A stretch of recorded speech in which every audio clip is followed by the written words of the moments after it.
So guys, in this video we are going to talk about how to battle and strategies, and we've also got a nice little type chart here that's going to help you out, and we've got a sneak peek at the trade resort. So stick around and check this out.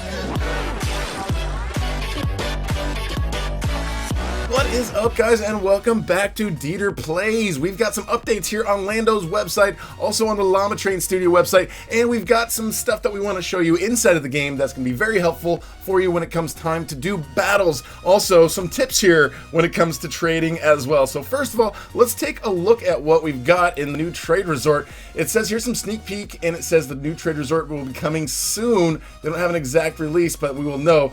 We're thinking sometime next week. So we're thinking sometime next week we should have a trade resort. This looks fairly similar to the old trade resort. It's kind of like a rebuild of that. A lot of people hanging out in here, and then in here there's like all these little things you can go to and you can exchange the Loomians that you're using.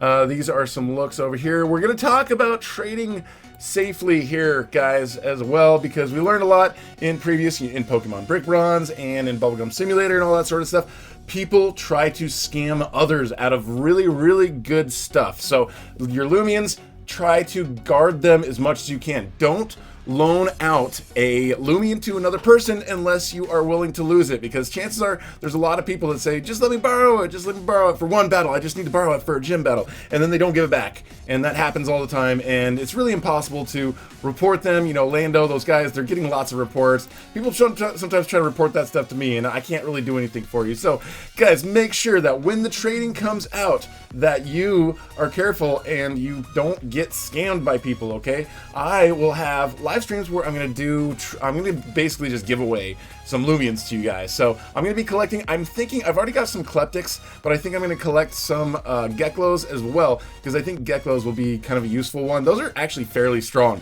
in battle, even though they haven't evolved yet. Now, talking about battle, they've released a type chart. And if you're wondering how to interpret this, then let me explain it to you. This is pretty straightforward. So basically, if it has this 1/2, then if you have that move on that particular type, then it's going to be half as effective. If it has this 2, then if you use that move on a particular type, it's going to be twice as effective. The 0 means that it just won't be effective at all. So let's take a look at, for example, water. So if you take water and you pour it on fire, it makes sense that it's twice as effective, right? But if you pour water on water, probably it's going to be half as effective. And water on plants, you're basically watering the plant. Like, you know, it's going to be half as effective. So water moves not very effective against other water or plant or even ancient type. I'm not sure. I guess you pour water on ancient things. I think that would probably break them, but whatever. But water on earth and electric and fire is extra effective. So if you go up against those types, then you're going to want to have a water type. Now there's other types down here. You know, there's Brawler, like the Brawler, basically the old fighting type. So if you're gonna punch ice, that makes sense. Ice is gonna break, so it's twice as effective when you're punching the ice type. Now when you're punching a bug type, okay, that makes sense. You're squishing a bug, that's twice as effective. Now Brawler isn't effective on air or toxic, because I mean, I guess if you punch air, then it doesn't really do much, right? Punching air is kind of like a pointless pursuit, I guess. So that's half as much power if you're going to use a Brawler against an air type. And if you're going to use it against a toxic type, it doesn't really do much. If you're going to use Brawler against a spirit type, I guess they're so zen that it just has no effect at all. And there's only a few instances there, like if you're going to use a spirit type against a light type or an electric type against an earth type, that's like, it's just grounding. Like, try to electrify a rock and see how well that works out for you. I mean, that makes sense. So a lot of these types in this type chart, it really makes sense the way they affect each other. So even if you don't have all this stuff memorized, just think, let's see, ice, what kind of effect would ice have on fire? Probably not much. Fire would probably have a lot more effect on ice, right? Like fire would go there and destroy the ice. So let's see, fire and ice, yep, it's twice as effective on ice. And you'll see that inverse relationship with a lot of these, like the water and the fire and the water and the ice. The water and the ice are very similar in that sort of way.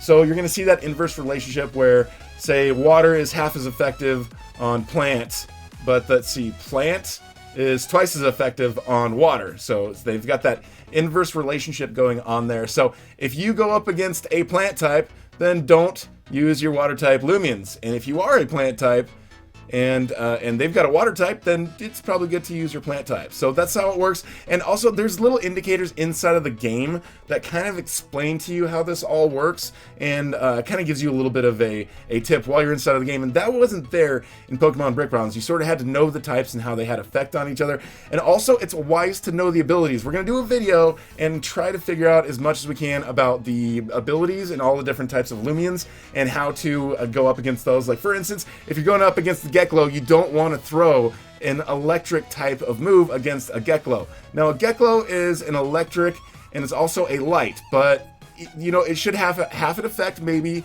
or you know, at least a normal effect. But even though the Geklo itself is a light type and electric type, if you try to shoot it with an electric power, you're actually going to raise its special attack. So there's certain things and certain abilities that come with these Loomians, so you're going to want to know the abilities and how the types work up against each other. But this is something that you might want to kind of keep on hand for battling when you go into the Loomian battles. When those finally come, it sounds like we're getting the trade resort first, and then we're going to get the battles. But here, let's show you what happens inside of the game and the indicators when you're in a battle and what is going to be effective and what's not going to be effective. So you're also going to be able to tell how these types kind of work when you're in a battle. There's going to be some clue as to whether your move is going to be very useful or not very useful. So this, as you can see, these green arrows pointing up, that means it is going to be very useful. We've got an earth type, and the earth here is going up against a electric / light type. So it looks like the dark and the earth type are all really effective. So this is good. The green thing pointing up,